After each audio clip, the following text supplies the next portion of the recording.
पढ़ने पड़े थे exception of diminishing marginal utility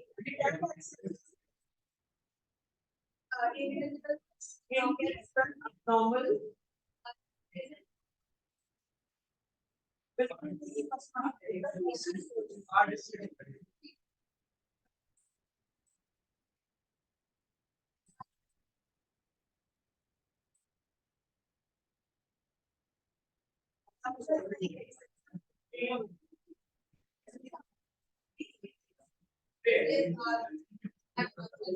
पढ़ने पड़े थे एक्सेप्शन एक्सेप्शन में अपन ने सबसे पहले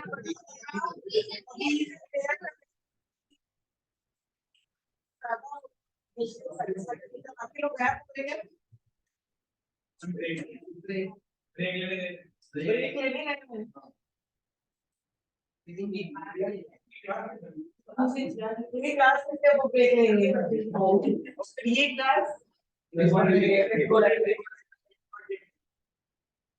चलो अब नॉर्मल बस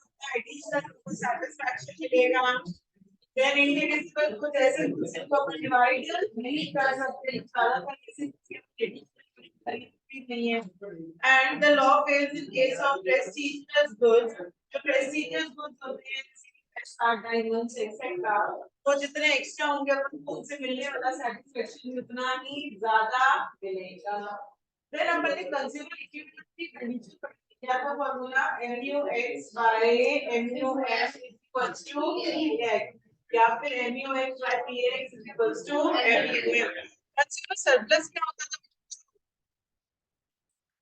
what you want to pay minus what you actually live अब क्या देने की इच्छा रखते हैं माइनस अब एक्चुअल में कितना पे करते हैं उसे क्या कह देते हैं अपन कंज्यूमर सरप्लस में कह देते हैं चलो अपन पढ़ेंगे आज लिमिटेशंस ऑफ कंज्यूमर सरप्लस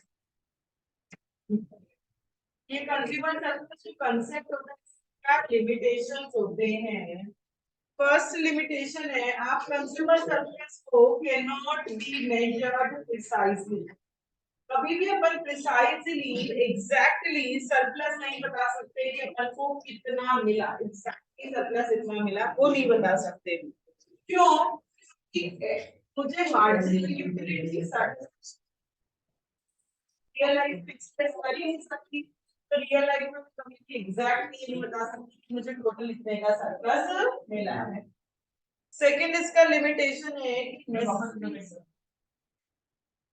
देखो तो मार्जिनल यूटिलिटी मतलब रियल लाइफ में एक्सप्रेस नहीं कर सकते कि आपको कितना सेटिस्फेक्शन तो आप यही नहीं बता सकते कि आपको कितना यूनिट्स का सेटिस्फेक्शन मिल रहा है तो आप सरप्लस से निकाल सकते हैं व्हाट यू वांट टू पे माइनस व्हाट यू एक्चुअली पे एक्चुअल नंबर्स से डिफाइन नहीं करी जा सकती सेकंड है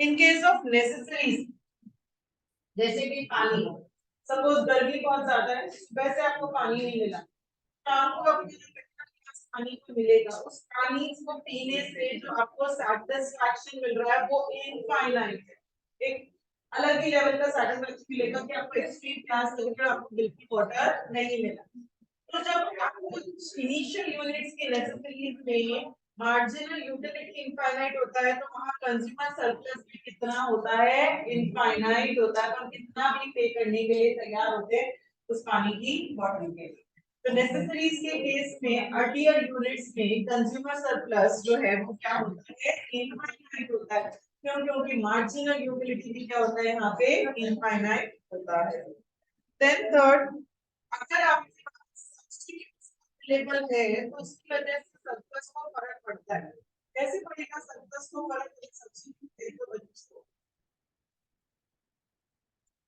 अगर सब्स्टिट्यूट है तो सरप्लस को कैसे फर्क पड़ सकता है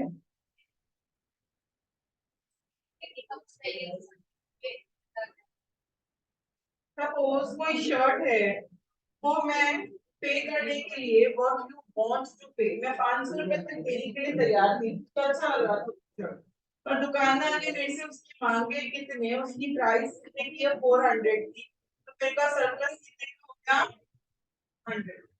ठीक है, जैसे ही मैं पे करने गई मुझे एक और सब्स्टिट्यूट दिख गया, दूसरा शब्द दूसरी गई, अब मैं के लिए 450 ही देने के लिए तैयार हूँ और मुझे पे कितने का करना पड़ रहा है, 400, तो सरप्लस कितने का मिला आपको, 50 का सरप्लस मिल गया।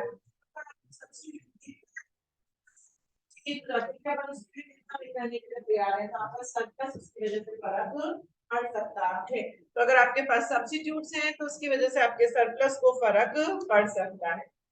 जो प्रेस्टिजियस गुड्स होते हैं, प्रेस्टिजियस गुड्स कौन से होते हैं बच्चों,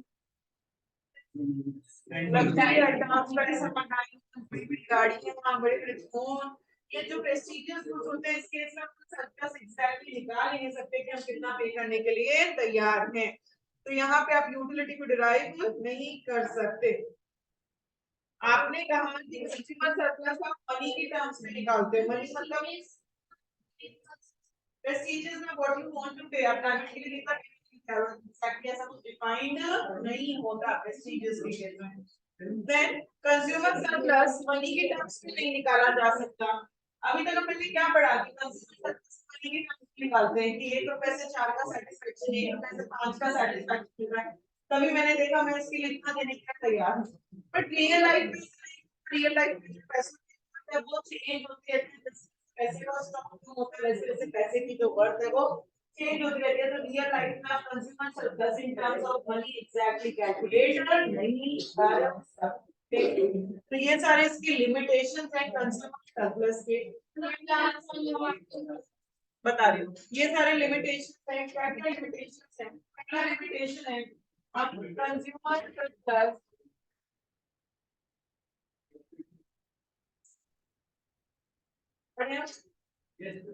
पहला लिमिटेशन है कि हम कंज्यूमर सरप्लस प्रिसाइजली और एग्जैक्टली कैलकुलेट नहीं कर सकते, क्योंकि हमें सैटिस्फैक्शन मिल रहा है वो हम एग्जैक्टली नंबर्स की कभी नहीं बता सकते, नंबर्स से एक्सप्रेस नहीं कर सकते।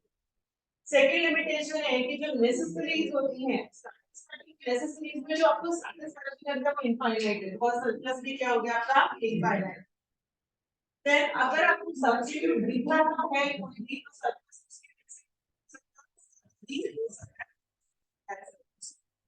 तो जो प्रेस्टिजियस गुड्स होते हैं उसके केस में सरप्लस कैलकुलेट नहीं कर सकते, मेरे पास एग्जैक्ट फॉर्मूला नहीं है कि प्रेस्टिजियस के केस में कैसे सरप्लस निकाला। और कंज्यूमर सरप्लस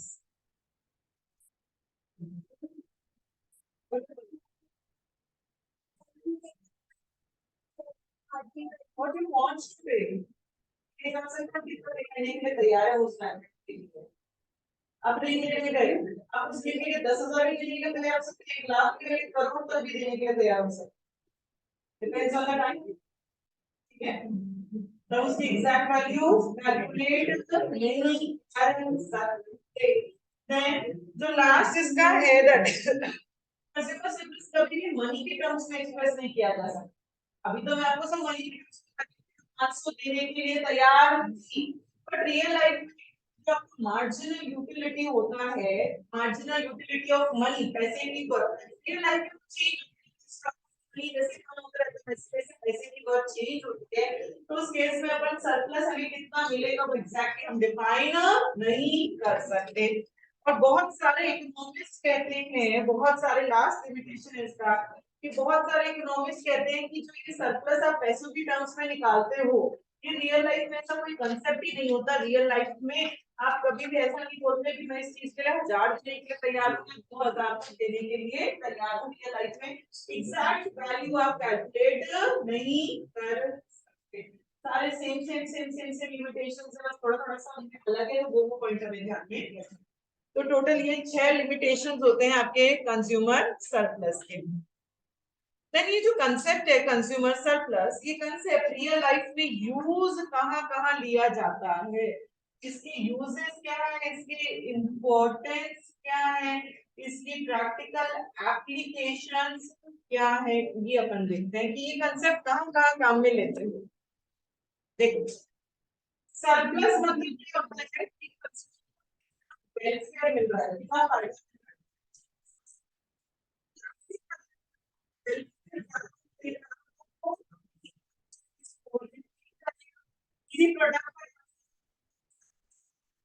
सामान को ज्यादा खरीदोगे तो परचेज रिपीट होगी। और अगर आपको लगता है सरप्लस क्या करोगे, आप रिपीट करोगे।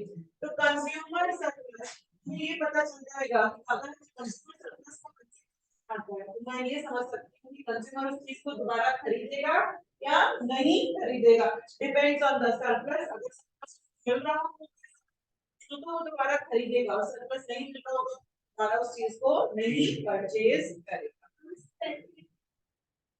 वेलफेयर मतलब उसको कितना फायदा मिल रहा है।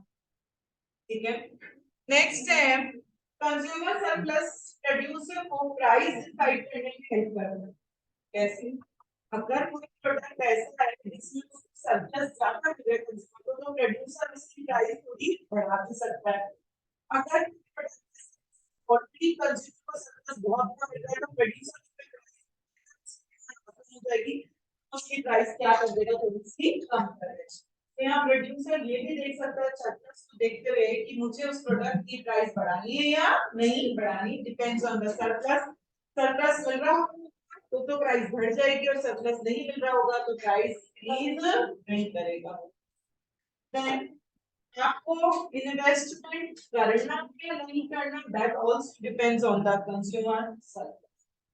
कहीं भी जब इन्वेस्टमेंट करते हो तो उसकी कॉस्ट देखते हो और उसका बेनिफिट देखते हो, कॉस्ट बेनिफिट एनालिसिस करें। Benefit is the surplus. अगर आपको उस प्रोजेक्ट में बेनिफिट ज्यादा मिल रहे हैं, सरप्लस तो आप उसमें इन्वेस्टमेंट करोगे। अगर बेनिफिट्स कम मिल रही है, कॉस्ट ज्यादा लग रही है, तो आप उस प्रोजेक्ट में इन्वेस्टमेंट नहीं करोगे। तो हमें इन्वेस्टमेंट करना है या नहीं करना, that also depends on the surplus. Then जो फाइनेंस मिनिस्टर्स होते हैं उनको भी ये कंज्यूमर सरप्लस का कांसेप्ट गाइड करता है कि किस प्रोडक्ट पे टैक्स लगाना, किस प्रोडक्ट पे सब्सिडी देना। अगर कोई ऐसा प्रोडक्ट है जिसके लोगों को सरप्लस ज्यादा मिल रहा है तो सरकार उस पे थोड़ा बहुत टैक्स लगा सकती है। पर कोई ऐसा प्रोडक्ट है जिसका ऑलरेडी लोगों को सरप्लस बहुत कम मिल रहा है तो सरकार उस पे क्या देगी, आपको सब्सिडी देगी। तो जो फाइनेंस मिनिस्टर्स होते हैं वो भी कंज्यूमर सरप्लस का कांसेप्ट देखकर ये डिसाइड कर सकते हैं कि उनको टैक्स देना है या सब्सिडी देनी है, क्या देना है। तो depends on the surplus. And ये वाला दोबारा, अगर कोई प्रोडक्ट पे लोगों को सरप्लस बहुत मिल रहा होगा तो सरकार उस पे थोड़ा सा टैक्स बढ़ा देगी। पर अगर कोई प्रोडक्ट ऐसा है जिसको ऑलरेडी उनको सरप्लस बहुत कम मिल रहा है, सरकार उस पे और टैक्स लगा देगी तो फिर उनका सोशल टैक्स हो जाएगा, इसलिए सरकार उनको क्या देगी, इस प्रोडक्ट पे सब्सिडी देगी, ना कि उस प्रोडक्ट पे सरप्लस। ठीक है, देन लास्ट है value in use and value in exchange. Value in use and value in exchange का मतलब क्या होता है? सबसे पहले अपन देख रहे हैं वैल्यू इन एक्सचेंज। उसके एक्सचेंज में आप कितना वैल्यू दे रहे हैं, उसके एक्सचेंज में आप कितना पे कर रहे हैं। अगर आप एक सॉल्ट का पैकेट लेने गए तो सपोज उसके बदले आपने कितने रुपीस पे किए, 50, that is known as value in exchange. Salt के बदले एक्सचेंज में कितना पे किया, 50। वैल्यू इन यूज मतलब उसको यूज में लेने से क्या वैल्यू मिली, उसको यूज में लेने से मुझे क्या वर्थ मिला, उसको यूज में लेने से मुझे कितना सेटिस्फैक्शन मिला, that is known as value in use. Salt जो है उसका वैल्यू की चीज तो बहुत कम है, सस्ते में आ जाता है, बहुत ज्यादा पैसा नहीं लगता, पर उस नमक के मेरे उस नमक का सेटिस्फैक्शन उन पैसों से कहीं गुना ज्यादा मुझे उसका सेटिस्फैक्शन मिलता है। बिना नमक के अपन सब्जी नहीं खा सकते, खाना नहीं खा सकते बिना नमक का। 50 रुपए के नमक से आपको कितना ज्यादा सेटिस्फैक्शन मिलता है। कुछ प्रोडक्ट्स ऐसे होते हैं जिनका वैल्यू इन एक्सचेंज ज्यादा होता है as compare to value in use. बहुत सारे प्रोडक्ट ऐसे होते हैं जिनके बदले आपने रुपए तो दे दिए 1000, पर उसको 1000 जितनी वर्थ या सेटिस्फैक्शन यूज करने के बाद अपन को नहीं लगता। कुछ प्रोडक्ट्स ऐसे होते हैं जिसकी 30 रुपए, पर उसका जो वैल्यू इन यूज है, उसके यूज करने के बदले जो मुझे वर्थ मिलता है, सेटिस्फैक्शन मिलता है, वो बहुत ज्यादा मिलता है।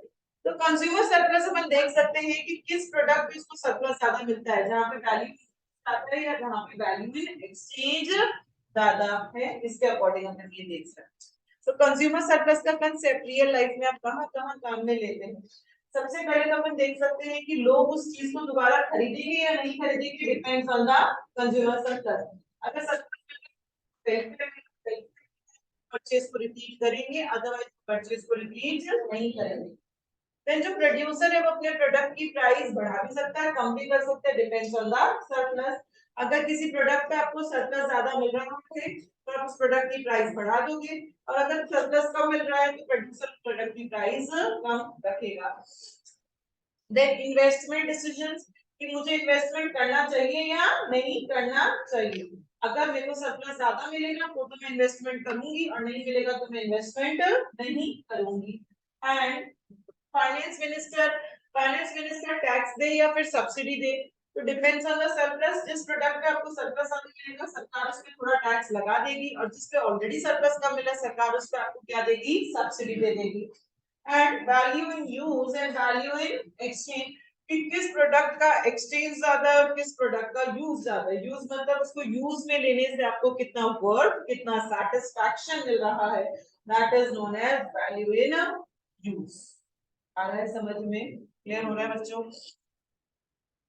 ये अपना टॉपिक ये वाला कंप्लीट हो गया। मैंने आपको इस चैप्टर में बताया था, इस यूनिट में, कि अपन दो टॉपिक्स पढ़ेंगे। एक तो अपन पढ़ेंगे मार्जिनल यूटिलिटी एनालिसिस, और एक अपन पढ़ेंगे इंडिफरेंस।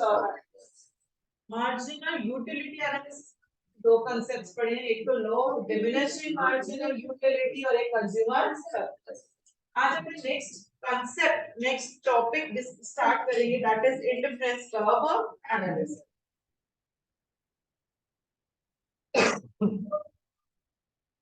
Indifference curve analysis.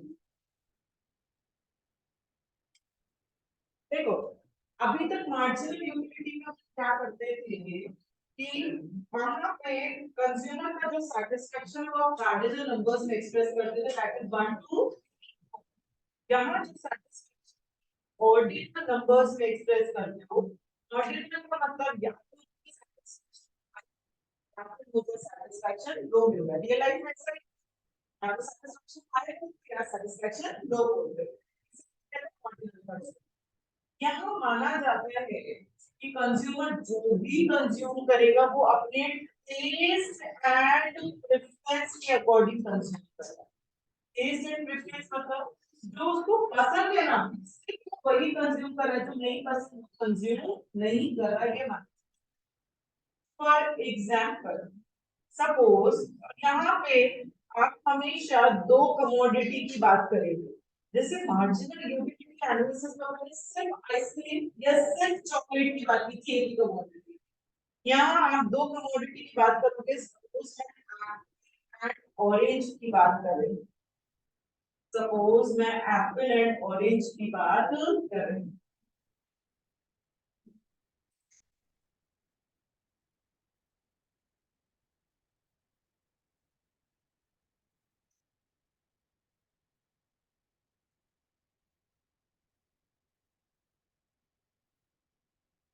देखो क्या बनाया है मैंने ये, मेरे पास दो कमोडिटीज हैं, एप्पल एंड ऑरेंज। सपोज मेरे पास टोटल पैसे कितने हैं, 100 रुपए। 100 रुपए से या तो प्लस 10 ऑरेंजेस खरीद सकती हूँ, या उसी 100 से मैं 6 एप्पल 8 ऑरेंजेस खरीद सकती हूँ, या उसी 100 से 7 एप्पल 7 ऑरेंज खरीद सकती हूँ, या उसी 100 से 8 एप्पल 4 ऑरेंजेस खरीद सकती हूँ। कंज्यूमर यहाँ पे कोई भी कॉम्बिनेशन काम में ले ले, ए बी सी डी, कुछ भी खरीदे, हर कॉम्बिनेशन से उसको मिलने वाला सेटिस्फैक्शन बराबर होगा, इक्वल मिलेगा। हर बार 100 रुपए से उसको चाहे वो 5 एप्पल 10 ऑरेंज खरीदे, ये माना जाता है, यहाँ पे असम्पशन है। चाहे वो 6 एप्पल 8 ऑरेंज खरीदे, चाहे 7 एप्पल 7 ऑरेंज, चाहे 8 एप्पल 4 ऑरेंज खरीदे, हर कॉम्बिनेशन से उसको जो मिलने वाला सेटिस्फैक्शन है वो सेम है। यहाँ कंज्यूमर इनडिफरेंट है, इनडिफरेंट मतलब उसको नहीं समझ में आ रहा, वो डिफरेंशिएट नहीं कर पा रहा है कौन सा कॉम्बिनेशन लेना चाहिए। क्योंकि हर कॉम्बिनेशन से उसको जो मिलने वाला सेटिस्फैक्शन होगा वो क्या होगा, सेम होगा। इसीलिए इसको अप्रोच को क्या कहा जाता है, इंडिफरेंस कर्व एनालिसिस या इंडिफरेंस कर्व अप्रोच बोला जाता है। इंडिफरेंस कर्व का अप्रोच का मतलब कंज्यूमर इंडिफरेंट है, कंज्यूमर नहीं समझ पा रहा कि मुझे कौन सा कॉम्बिनेशन लेना चाहिए, चाहे ए ले लो, चाहे बी, चाहे सी, चाहे डी, हर कॉम्बिनेशन से उसको जो मिलने वाला सेटिस्फैक्शन है वो बराबर है। अगर मैं इसके कर्व की बात करती हूँ तो सपोज यहाँ पे मैंने आपको बता दिया यहाँ ऑरेंज, तो वो 5 एप्पल और चाहे 10 ऑरेंजेस कंज्यूम करे, चाहे वो 6 एप्पल और 8 ऑरेंजेस कंज्यूम करे, चाहे वो 7 एप्पल और 7 ऑरेंजेस कंज्यूम करे, चाहे वो 8 एप्पल और 4 ऑरेंजेस कंज्यूम करे, तो ये हो गया आपका इंडिफरेंस कर्व। इंडिफरेंस कर्व कैसी शेप का, डाउनवर्ड स्लोपिंग शेप का ये कर्व है। डाउनवर्ड करना ही पड़ेगा। ऐसे तो दोनों का क्यों नहीं बढ़ा सकता, सोच कर बताओ। Limited income, very good. उसके पास जो पैसा है वो लिमिटेड है, पैसा तो 100 ही रुपए है, पैसे को मैं रिसोर्सेज कह सकती हूँ। उसके पास रिसोर्सेज लिमिटेड है, तो अगर उसको एक कमोडिटी का कंजम्पशन बढ़ाना है तो दूसरे का कम करना ही पड़ेगा, वो कभी भी दोनों का एक साथ इंक्रीज नहीं कर सकता। तो इंडिफरेंस कर्व एनालिसिस का कांसेप्ट क्या होता है कि कंज्यूमर कोई भी कॉम्बिनेशन चूज करे, ए बी सी डी, हर कॉम्बिनेशन से उसको जो मिलने वाला सेटिस्फैक्शन है वो क्या मिलेगा, सेम मिलेगा। हर कॉम्बिनेशन से मिलने वाला सेटिस्फैक्शन बराबर रहेगा, सेम रहेगा। कंज्यूमर इंडिफरेंट है, वो नहीं समझ पा रहा मुझे कौन सा कॉम्बिनेशन लेना चाहिए, आपको क्या बोला जाता है, इंडिफरेंस कर्व अप्रोच बोला जाता है। ये कर्व कैसा है, डाउनवर्ड स्लोपिंग शेप का है। डाउनवर्ड स्लोपिंग मतलब अगर एक कंजम्पशन बढ़ाना है तो दूसरे का कंजम्पशन मुझे कम करना ही पड़ेगा।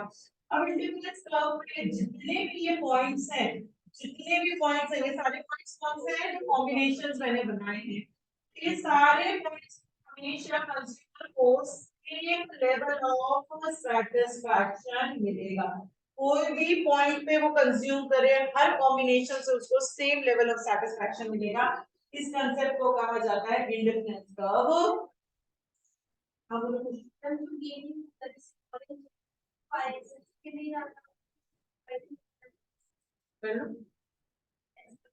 कर लो, सेम कर्व करेगा।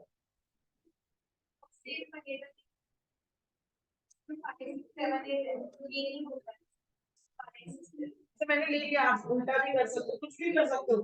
बेसिकली तो मेरे को कंसीडर करना है यहाँ पे, और आप गेनिंग है करना चाहते हैं, गेन कर लेते हैं बस, तो वो भी आपका कर्व भी सेम बनेगा।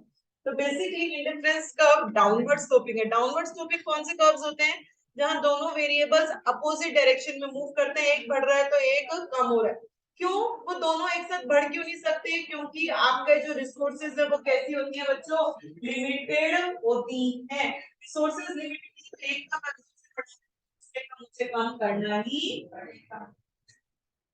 देन अपन पढ़ेंगे properties of indifference curve approach. अच्छे से पढ़ने में इंपॉर्टेंट टॉपिक है प्रॉपर्टीज ऑफ इंडिफरेंस कर्व।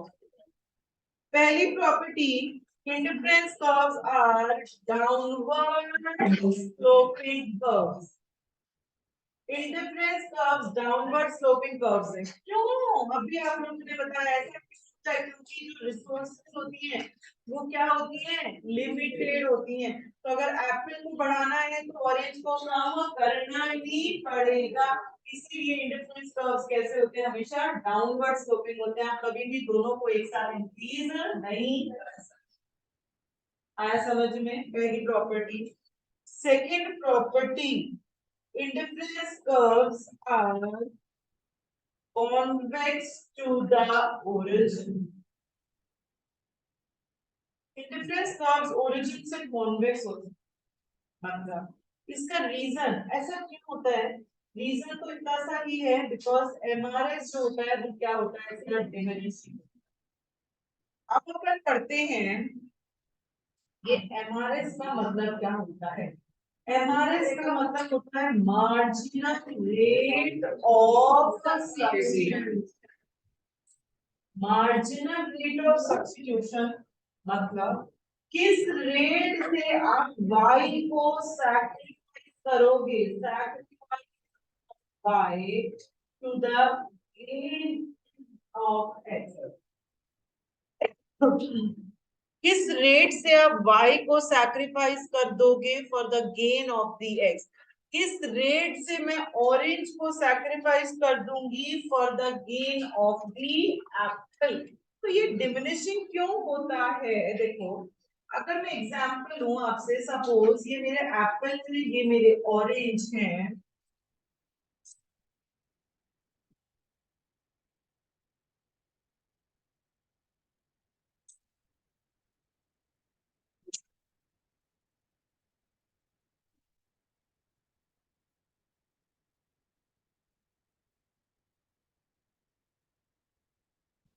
देखो आप क्या देख रहे हो इस टेबल के अंदर, for the gain of the Apple आप क्या कर रहे हो, ऑरेंज को क्या कर रहे हो आप, सैक्रिफाइस कर रहे हो। एप्पल मैं दोनों को बढ़ा नहीं सकती क्योंकि मेरी रिसोर्सेज लिमिटेड। एमआरएस मेरा डिमिनिश कम होता जा रहा है, ऐसा क्यों होता है, इसका रीजन क्या है, एमआरएस डिमिनिशिंग क्यों होता है। देखो जब आप ऑरेंज को सैक्रिफाइस करते हैं, अपन क्या कर रहे हैं, ऑरेंज को सैक्रिफाइस कर रहे हैं। तो जैसे मैं orange sacrifice consume consume of orange जो है वो क्या हो जाती है, इंक्रीज हो जाती है। जिस चीज को सैक्रिफाइस करते हो उस चीज को पाने की इच्छा आपकी बढ़ना शुरू हो जाती है। मैं एप्पल को क्या कर रही हूँ, गेन कर रही हूँ। तो जितना मैं एप्पल कंज्यूम करूंगी हर एक एडिशनल यूनिट से मुझे मिलने वाला सेटिस्फेक्शन क्या होगा, एप्पल का कम होगा। कंज्यूम को क्या हो जाएगी, एप्पल की कम हो जाएगी। आप जब ऑरेंज को सैक्रिफाइस करोगे for the gain of the apple, तो अपन जिस चीज को तो सैक्रिफाइस करते हैं, इंसान का नेचर उस चीज को उसके पाने की इच्छा बढ़नी शुरू हो जाती है, propensity to consume to the orange increase हो जाएगा। और मैं एप्पल को गेन कर रही हूँ तो हर एक एडिशनल यूनिट ऑफ एप्पल से मुझे जो मिलने वाला सेटिस्फेक्शन है वो कम कम कम कम होएगा। तो एप्पल को पाने की इच्छा मेरी कम होना शुरू हो जाएगी। तो मैं कम ऑरेंज सैक्रिफाइस कर दूंगी for the gain of the x. मैं कम ऑरेंज सैक्रिफाइस कर दूंगी फॉर द ज्यादा गेन ऑफ दी एक्स। क्यों, क्योंकि मुझे एप्पल को पाने की इच्छा तो मेरी कम हो रही है और ऑरेंज को पाने की इच्छा मेरी बढ़ती जा रही है। तो मैं कम ऑरेंज सैक्रिफाइस करूंगी फॉर द ज्यादा गेन ऑफ दी एप्पल। पहला रीजन एमआरएस डिमिनिश क्यों होता है। सेकेंड रीजन एमआरएस डिमिनिशिंग क्यों होता है, क्योंकि apple and orange are the imperfect substitutes of each other. They are the substitutes of each other. Good morning, उठो उठो। They are the substitutes of each other. कौन सो रहा है, पानी पियो, पानी पानी। They are the substitutes of each other. वो एक दूसरे के सब्स्टिट्यूट है, एप्पल नहीं तो ऑरेंज, ऑरेंज नहीं तो apple, but they are not the perfect substitutes of each other. एक दूसरे के परफेक्ट सब्स्टिट्यूट्स नहीं है। कई लोगों को तो जूसी फ्रूट्स बहुत पसंद होता है तो उनको ऑरेंज ज्यादा पसंद होगा, एप्पल कम पसंद होगा। तो अगर ऐसा है कि ऑरेंज ज्यादा पसंद है, एप्पल कम पसंद है, तो आप एप्पल के गेन के लिए ऑरेंज को कम ही सैक्रिफाइस करोगे, कभी भी ऑरेंज को ज्यादा सैक्रिफाइस नहीं करोगे। तो ये दो रीजंस होते हैं इसकी वजह से आपका जो एमआरएस होता है वो क्या होता है बच्चों, डिमिनिशिंग होता है। बहुत इंपॉर्टेंट प्रॉपर्टी है सेकंड वाली, indifference curves are the convex to the origin. क्यों होते हैं, रीजन सिर्फ इतना सा, बिकॉज एमआरएस डिमिनिशिंग। एमआरएस क्या होता है, delta y by delta x, sacrifice of y divided by gain of x। ऐसा क्यों होता है, एमआरएस कम क्यों हो रहा है, जैसे जैसे मैं ऑरेंज को सैक्रिफाइस करूंगी वैसे वैसे ऑरेंज पाने की इच्छा है वो बढ़नी शुरू हो जाएगी। जैसे जैसे मैंने एप्पल को गेन किया वैसे वैसे एप्पल को पाने की इच्छा मेरी कम होनी शुरू हो जाएगी। तो मैं कम ऑरेंज सैक्रिफाइस कर दूंगी फॉर द ज्यादा gain of the apple. And second reason है इसका कि apple and oranges are the imperfect substitutes of each other. तो अगर मुझे ऑरेंज ज्यादा पसंद है, एप्पल कम पसंद है, तो मैं कम ऑरेंज सैक्रिफाइस करूंगी फॉर द ज्यादा गेन ऑफ द एप्पल। इसीलिए जो एमआरएस होता है वो कैसा होता है बच्चों, डिमिनिशिंग नेचर का होता है।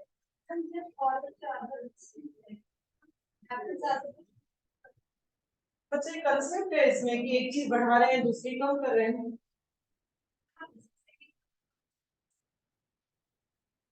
हाँ, ये कॉम्प्लेक्स सब्स्टिट्यूट्स हैं।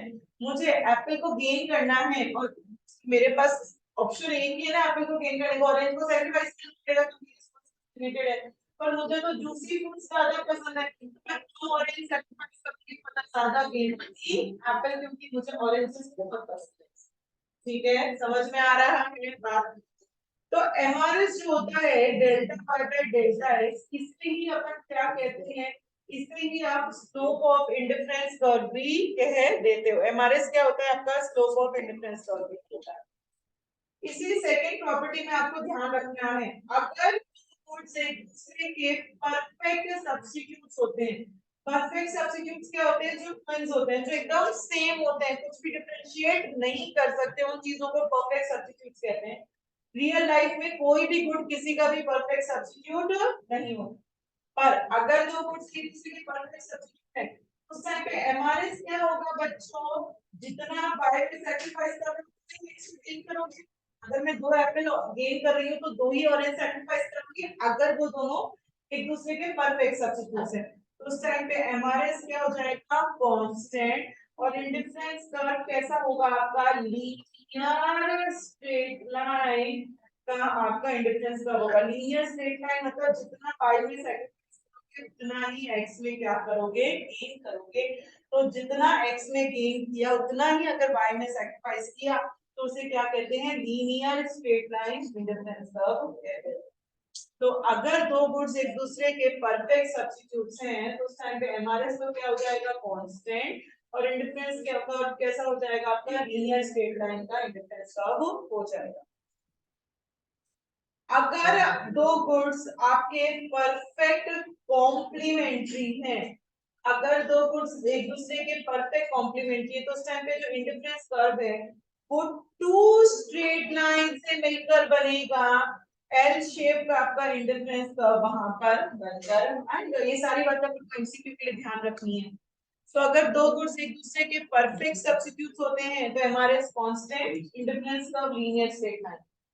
अगर दो गुड्स एक दूसरे के परफेक्ट कॉम्प्लीमेंट्री होते हैं तो इंडिफरेंस कर्व दो स्ट्रेट लाइन से मिलकर बनेगा, एल शेप का आपका इंडिफरेंस कर्व बनकर आएगा।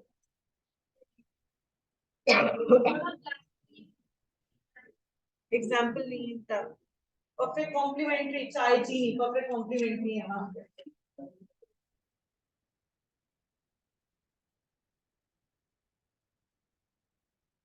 देन नेक्स्ट प्रॉपर्टी है, नेक्स्ट प्रॉपर्टी है higher IC gives the higher level of satisfaction. Higher IC gives the higher level of satisfaction. मतलब ये IC1, ये IC2 और ये IC3। देखो बच्चों, मेरे पास रुपए कितने हैं, 100। इसमें मैं 5 एप्पल, 5 ऑरेंजेस, 5 एप्पल 10 ऑरेंजेस या 5 एप्पल 15 ऑरेंजेस दे सकते हो। आप कौन सा कॉम्बिनेशन चूज करेंगे, 100 रुपीज में मिल रहा है, 100 रुपीज में या तो 5 एप्पल 5 ऑरेंज ले सकते हो, या इसी 100 में 5 एप्पल 10 ऑरेंजेस ले सकते हो, या इसी 100 में 5 एप्पल 15 ऑरेंजेस ले सकते हो। कौन सा कॉम्बिनेशन, आईसी 3। मतलब आप 5 एप्पल्स और 15 ऑरेंज वाला कॉम्बिनेशन चूज किया, तो higher IC gives the higher level of satisfaction. जितना हायर आईसी होता है अपन को उतना ही ज्यादा क्या मिलता है यहाँ पे, सेटिस्फैक्शन मिलता है, क्योंकि यूनिट्स ऑफ कमोडिटी जो है वो मुझे ज्यादा मिलनी शुरू हो जाती है उसी रिसोर्सेज के अंदर। देन नेक्स्ट इसकी जो प्रॉपर्टी है that is indifference curve can never intersect each other. Indifference curves कभी भी एक दूसरे को इंटरसेक्ट नहीं कर सकते। मतलब सपोज ये है आपका IC1,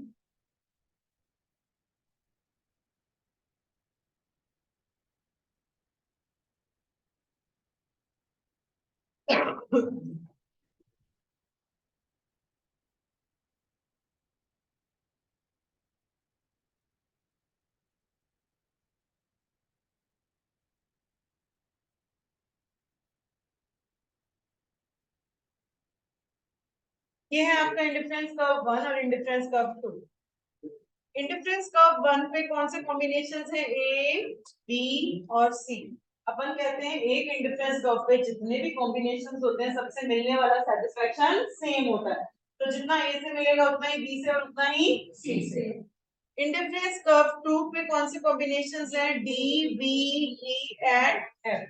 क्योंकि उस कर्व पे जितने भी पॉइंट्स होंगे सबसे लेवल ऑफ सेटिस्फेक्शन सेम मिलेगा। अगर इंटरफेरेंस कब एक दूसरे को इंटरसेक्ट कर जाते जैसे यहाँ हो गया, तो मैं क्या ऐसा कह सकती हूँ जितना ए से सेटिस्फेक्शन मिल रहा है उतना ही ई से मिल रहा है। अगर इंटरसेक्ट करते तो मैं ऐसा बोलती कि जितना ए से सेटिस्फेक्शन मिल रहा है उतना ही ई से मिल रहा है, बट ये चीज सही नहीं है ना, ये चीज गलत है। तो ये रिजल्ट मेरा क्या कर गया, कॉन्ट्राडिक्ट कर गया। इसीलिए कहते हैं interference curves can never intersect each other. कभी भी एक दूसरे को इंटरसेक्ट नहीं कर सकते। अदरवाइज हम ये मानकर चलते हैं कि higher IC gives the higher level of satisfaction, वो रिजल्ट आपका क्या हो जाएगा, कॉन्ट्राडिक्ट। आ गई प्रॉपर्टी समझ में। देन नेक्स्ट प्रॉपर्टी है इसकी, नेक्स्ट प्रॉपर्टी है आपकी that is indifference curves never touch either axis। Indifference curves कभी भी एक्स एक्सिस या वाई एक्सिस को टच नहीं कर सकता, ऐसा इंडिफरेंस कर्व नहीं बन सकता। क्यों? अगर उसने वाई एक्सिस को छू लिया, ये एप्पल है, तो मतलब मैं सारा पैसा किस पे खर्च कर रही हूँ, एप्पल पे, और ऑरेंज कितने ले रही हूँ, 0। जबकि इस जो इंडिफरेंस कर्व अप्रोच में मानते ही चलते हैं कि आप हमेशा दो कमोडिटी कंपल्सरीली कंज्यूम करेंगे, कभी सारा पैसा एक पे खर्च नहीं कर देंगे। तो इसीलिए अगर ये एक्सिस टच करता है तो सारा पैसा आपने किस पे खर्च कर दिया, ऑरेंज पे, और एप्पल्स ने कंज्यूम किए 0, जो चीज पॉसिबल नहीं है। इसीलिए कहते हैं indifference curves can never touch either axis. ना तो वो एक्स एक्सिस को टच कर सकते, ना ही वो वाई एक्सिस को टच कर सकते। तो अपन ने क्या प्रॉपर्टीज पढ़ी, दोबारा से देखते हैं इंडिफरेंस कर्व्स की। फर्स्ट प्रॉपर्टी आपने क्या पढ़ी, indifference curves are downward sloping curves होते हैं। डाउनवर्ड स्लोपिंग का मतलब अगर आपको एप्पल का कंजम्पशन बढ़ाना है तो ऑरेंज का कम करना ही पड़ेगा। आप दोनों को एक साथ इंक्रीज नहीं कर सकते। इसका रीजन क्या है, बिकॉज रिसोर्सेज जो होती हैं वो आपके पास कैसी होती हैं बच्चों, लिमिटेड। सेकेंड प्रॉपर्टी क्या है, indifference curves are convex to the origin। Origin से कॉन्वेक्स होते हैं। क्यों? इसका रीजन तो इतना सा ही है, बिकॉज जो एमआरएस होता है वो क्या होता है, डिमिनिशिंग होता है। अब ये एमआरएस क्या होता है, sacrifice of Y by gain of X. इसे क्या कहते हैं, सैक्रिफाइस ऑफ वाई, और इसे क्या कहते हैं, गेन ऑफ एक्स। इसे ही अपन कह सकते हैं स्लोप ऑफ इंडिफरेंस कर्व भी कह सकते हैं। एमआरएस डिमिनिशिंग क्यों होता है, क्योंकि जैसे जैसे मैं एप्पल को सैक्रिफाइस करती हूँ, ऑरेंज को सैक्रिफाइस करती हूँ, तो मेरी propensity to consume of orange increase होती है, ऑरेंज को खाने की इच्छा मेरी बढ़नी शुरू हो जाती है।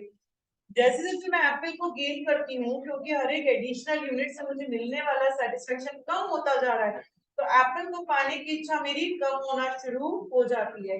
तो हर एक एडिशनल एप्पल के लिए मैं कम ऑरेंज को सैक्रिफाइस करना पसंद करूंगी। सेकेंड रीजन क्या है, एमआरएस क्यों डिमिनिशिंग होता है, सेकेंड रीजन बिकॉज ये दोनों कुछ एक दूसरे के इम्परफेक्ट सब्स्टिट्यूट्स होते हैं। तो कोई चीज आपको ज्यादा पसंद होती है, कोई चीज कम पसंद होती है। तो जो चीज ज्यादा पसंद है वो आप कम सेक्रीफाइस करोगे, और जो चीज आपको कम पसंद है उसके लिए। अगर अगर दो गुड्स एक दूसरे के परफेक्ट सब्स्टिट्यूट्स होते तो उस केस में क्या होता बच्चों, जो आपका एमआरएस है वो तो क्या होता है आपका कांस्टेंट, और जो इंडिफरेंस कर्व है वो कैसे होंगे आपके लीनियर स्ट्रेट लाइन का आपका इंडिफरेंस कर्व होगा। अगर दो गुड्स आपके परफेक्ट कॉम्प्लीमेंट्री हैं तो उस टाइम पे इंडिफरेंस कर्व आपकी दो स्ट्रेट लाइन से मिलकर बनेगा। कैसी शेप का इंडिफरेंस कर्व होगा आपकी एल शेप का आपका इंडिफरेंस कर्व।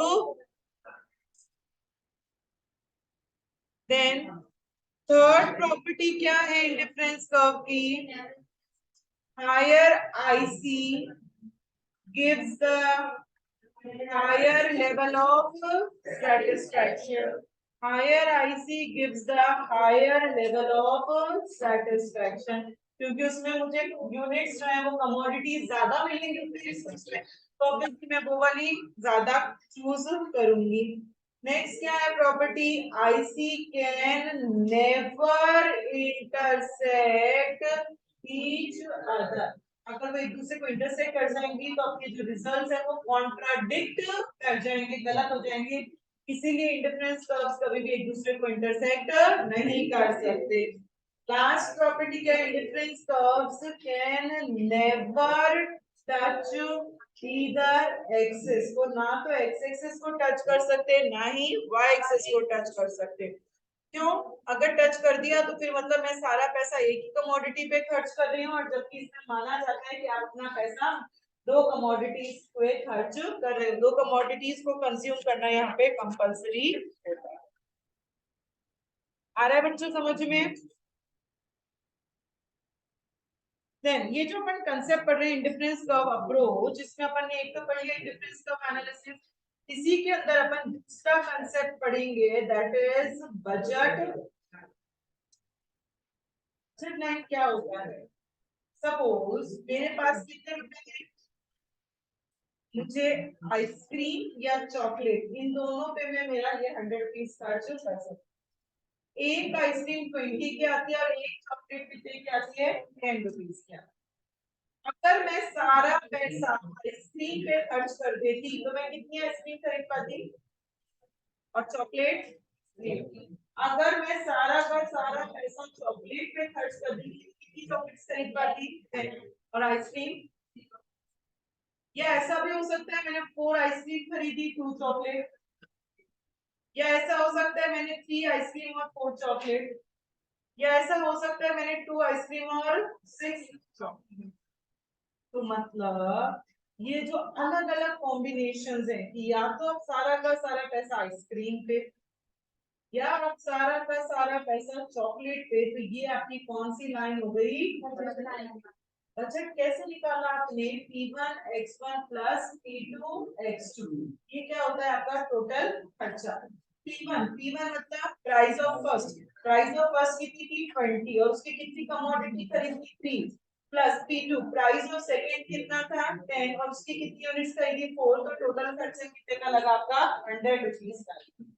तो ये कौन सी लाइन हो गई बच्चों, बजट लाइन। या तो सारा का सारा पैसा आपने आइसक्रीम पे खर्च कर दिया, या सारा पैसा आपने चॉकलेट पे खर्च कर दिया, या आपने कोई भी कॉम्बिनेशन चूज कर लिए कि 2 ice cream 6 chocolate 4 ice cream 2 chocolate etcetera, कोई भी आपने कॉम्बिनेशन चूज। बच्चों इस 100 रुपीज में क्या ऐसा खरीद सकती हूँ मैं 2 आइसक्रीम प्लस 2 चॉकलेट्स खरीद सकती हूँ, तो वो आइसक्रीम की 20 रुपीज के हिसाब से, चॉकलेट 10 रुपीज के हिसाब से, तो 40 प्लस 20 60 रुपीज का सामान खरीद सकती हूँ इस 100 में। क्या मैं ऐसा खरीद सकती हूँ इस 100 रुपीज के अंदर 4 आइसक्रीम पर 4 चॉकलेट खरीद सकती हूँ, 4 आइसक्रीम तो 20 के हिसाब से और 4 चॉकलेट 10 के हिसाब से, तो ये हो गया 80 प्लस 40 120। क्या 100 में 120 का सामान खरीद सकते हो, नहीं।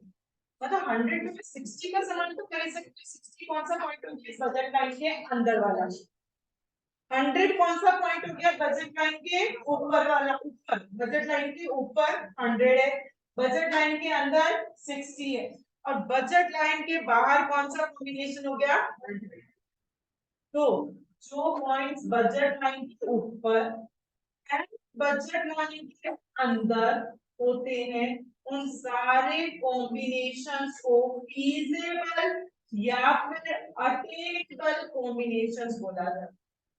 फीजिबल मतलब जो चीज हम खरीद सकते हैं। 100 रुपए से आप 100 रुपए का सामान या फिर 100 से कम का सामान खरीद सकते हैं, और 100 रुपए से कभी भी 100 से ज्यादा का सामान नहीं खरीद सकते। तो बजट लाइन के ऊपर या बजट लाइन के अंदर जितने भी कॉम्बिनेशंस होते हैं उनको अपन क्या कहते हैं? फीजिबल या फिर अटेनेबल कॉम्बिनेशंस कह देते हैं। बजट लाइन के बाहर आउटसाइड जितने भी कॉम्बिनेशन होंगे वो सब क्या कहलाते हैं? आपके नॉन फीजेबल या फिर नॉन अटेनेबल, जिनको हम अचीव नहीं कर सकते, तो उनको अपन क्या कहते हैं? नॉन फीजेबल या फिर नॉन अटेनेबल कॉम्बिनेशंस कहते हैं। तो बजट लाइन के ऊपर या बजट लाइन के अंदर जितने भी कॉम्बिनेशंस होंगे उनको आप क्या कहोगे? फीजिबल या फिर अटेनेबल कॉम्बिनेशंस। और बजट लाइन के बाहर जितने भी कॉम्बिनेशंस होते हैं उनको अपन क्या कहते हैं? नॉन फीजिबल या फिर नॉन अटेनेबल कॉम्बिनेशंस कह देते हैं। इंडिफरेंस कर्व एनालिसिस में, इंडिफरेंस कर्व अप्रोच में कंज्यूमर अपने इक्विलिब्रियम पे कब पहुंचेगा? कंज्यूमर को कहां तक कंज्यूम करना चाहिए ताकि उसको मैक्सिमम सेटिस्फेक्शन मिले? अपन ने पढ़ा था मार्जिनल यूटिलिटी एनालिसिस, वहां इक्विलिब्रियम क्या थी? MUX by MUM is equals to PX, या इसको मैं बोल सकती हूँ MUX by PX is equals to MUN। तो जो मार्जिनल यूटिलिटी एनालिसिस वाला ये कंडीशन, यहाँ कंज्यूमर को मैं अपने equilibrium maximum satisfaction level, equilibrium को क्या बोल सकते हैं? Maximum satisfaction level. तो कंज्यूमर मैक्सिमम सेटिस्फेक्शन लेवल पे कब पहुंचेगा? जब ये बजट लाइन है और ये आपका इंडिफरेंस कर्व है। जब बजट लाइन और इंडिफरेंस कर्व एक दूसरे के टैंजेंट होंगे, आपको इतनी ही बात ध्यान रखनी है बस एमसीक्यू के लिए।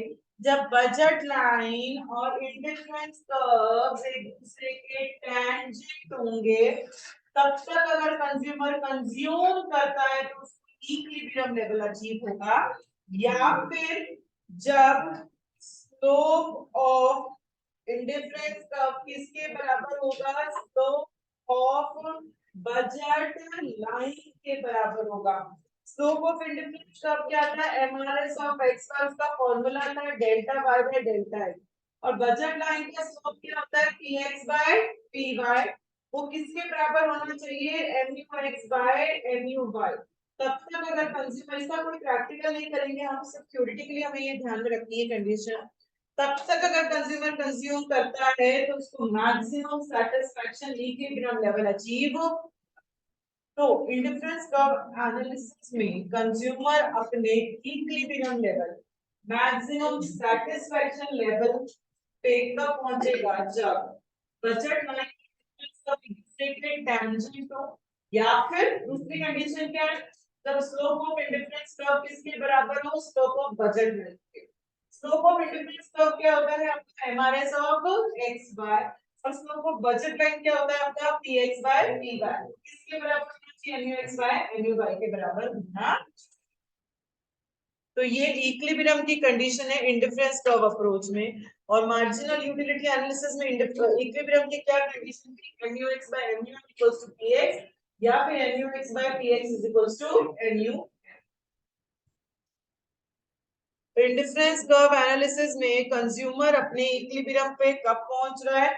जब बजट लाइन और इंडिफरेंस कर्व एक दूसरे के टैंजेंट होंगे, या फिर जब slope of indifference curve slope of budget line के बराबर। अपने अजम्पशंस रह गए इंडिफरेंस कर्व अप्रोच के। सबसे पहले यहाँ कंज्यूमर की चॉइस ट्रांजिटिव होती है, माना जाता है कंज्यूमर की चॉइस ट्रांजिटिव है। मतलब बच्चों सपोज ए जो कॉम्बिनेशन है उसमें उसको मिल रहा है 5 एप्पल्स और 5 ऑरेंजेस, वही 100 रुपए में मिल रहा है, ठीक है। कॉम्बिनेशन बी में उसको मिल रहा है 5 एप्पल और 10 ऑरेंजेस। कॉम्बिनेशन सी में उसको मिल रहा है 5 एप्पल और 15 ऑरेंज। आप ए की जगह बी चूज करोगे, 100 रुपए में ही मिल रहा है आपको, हाँ या ना। बी की जगह सी चूज करोगे तो ए की जगह कंज्यूमर कौन सा कॉम्बिनेशन चूज करेगा, सी चूज करेगा। तो कंज्यूमर की माना जाता है, ये असम्पशन है कि कंज्यूमर की चॉइस कैसी है, यहाँ पे ट्रांजिटिव है। ट्रांजिटिव मतलब वो ए की जगह बी चूज करेगा, बी की जगह सी, तो ए की जगह क्या चूज कर लेगा, सी चूज कर लेगा। सेकंड असम्पशन, माना जाता है कंज्यूमर रैशनल है, समझदार है, वो अपना पैसा वहीं खर्च करेगा और जहां उसको मैक्सिमम सेटिस्फैक्शन मिलेगा। Then he has a consistent consumption pattern। consistent consumption pattern का मतलब क्या होता है कि अगर वो एप्पल ऑरेंज कंज्यूम करे तो हर बार वो एप्पल ऑरेंज ही कंज्यूम करे, उसको वही पसंद है और कोई दूसरा फ्रूट पसंद नहीं है। पॉइंट नंबर 4 और 1 सेम है कि अगर ए की जगह बी में कमोडिटीज ज्यादा, बी की जगह सी में कमोडिटीज ज्यादा मिल रही है, तो आपको ए की जगह कौन सा चूज करना चाहिए, सी वाला कॉम्बिनेशन चूज करना। एंड फिफ्थ असम्पशन इसका कि एमआरएस क्या होता है, यहाँ पे डिमिनिशिंग होता है। क्यों होता है बच्चों एमआरएस डिमिनिशिंग, कैपेसिटी बढ़ जाती है उसकी, कम हो जाएगी, इसलिए हम वो कम सेक्रीफाइस करेंगे तो लगेगा द एप्पल। एंड ये दोनों गुड्स एक दूसरे के इम्परफेक्ट सब्स्टिट्यूट्स होते हैं, इसलिए एमआरएस क्या होता है आपका डिमिनिशिंग होता है। तो ये इसके 5 असम्पशंस हैं इंडिफरेंस कर्व अप्रोच के। क्या क्या असम्पशंस हैं, पहला असम्पशन क्या है, चॉइस ट्रांजिटिव है। अगर ए की जगह वो बी चूज करेगा, डी की जगह सी, तो ए की जगह कौन सा चूज करेगा, सी। सेकंड क्या है, रैशनल है, समझदार है, पूरा ज्ञान है मार्केट में क्या सामान कितने का मिल रहा है, वो अपना पैसा वही खर्च करेगा जहां उसको मैक्सिमम सेटिस्फैक्शन मिलेगा। थर्ड क्या है, कंसिस्टेंट कंजम्पशन, कंज्यूम कर रहा है। एंड नेक्स्ट क्या है उसका एमआरएस क्या है, डिमिनिशिंग है। तो ये इसके 5 असम्पशंस हैं। फोर्थ वाला वही है जो फर्स्ट वाला है कि अगर ए की जगह बी में ज्यादा कमोडिटीज मिल रही है, बी की जगह सी में ज्यादा कमोडिटीज मिल रही है, तो आपको कौन सा चूज करना चाहिए, ए की जगह सी चूज करना चाहिए। एकदम सेम है।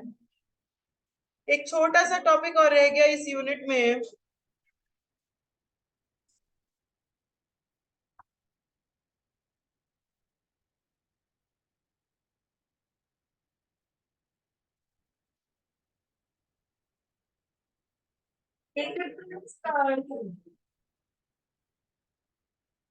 और सेकंड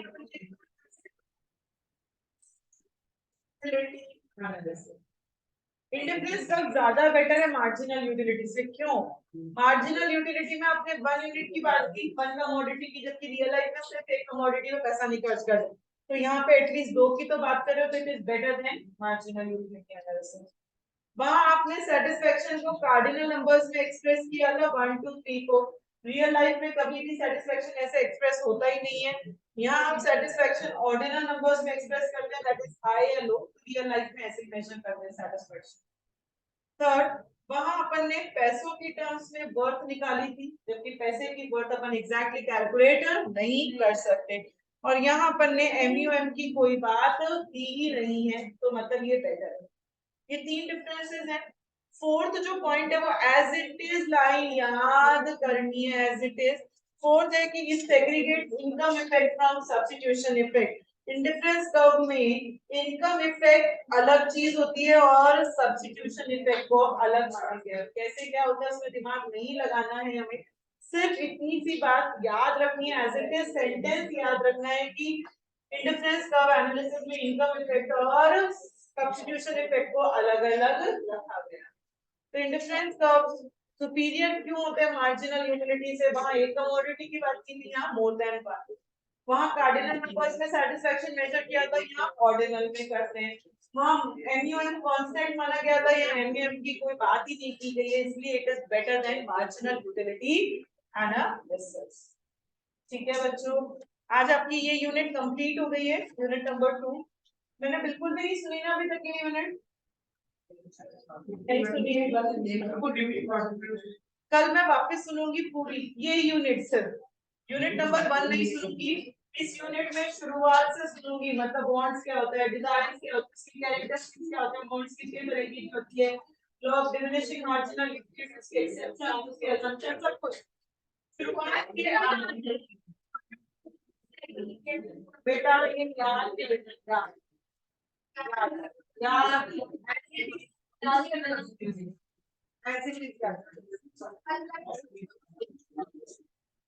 तो कल मैं बच्चों ये यूनिट सुनूंगी